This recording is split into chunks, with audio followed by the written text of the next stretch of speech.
Subscribe to our channel by clicking the subscribe button. Click the bell button and enjoy the latest uploads from our channel. Question number second, distinguish cytokinesis from karyokinesis. Cytokinesis में cyto means cytoplasm and karyo is related to nucleus. So cytoplasm की अगर division होगी then उसे साइटोकाइनेसिस कहेंगे. कब? During mitosis and meiosis.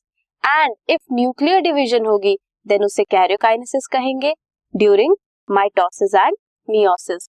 In case of cytokinesis कोई भी सब स्टेज नहीं होती, बट कैरियोकाइनेसिस में prophase, metaphase, anaphase and telophase होती है.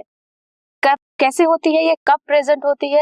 जब भी आप माइक्रोस्कोप के अंदर इसे स्टडी करोगे देन आप देखोगे न्यूक्लियर एनवेलप विजिबल होता है, डिसअपियर होता है, क्रोमोसोम एक प्लेट में लाइन करते हैं, देन अपार्ट होते हैं एक दूसरे से, देन न्यूक्लियर एनवेलप जो होता है उसकी डिवीजन होती है. सो ये डिफरेंट सब स्टेजेस होती हैं कैरियोकाइनेसिस में.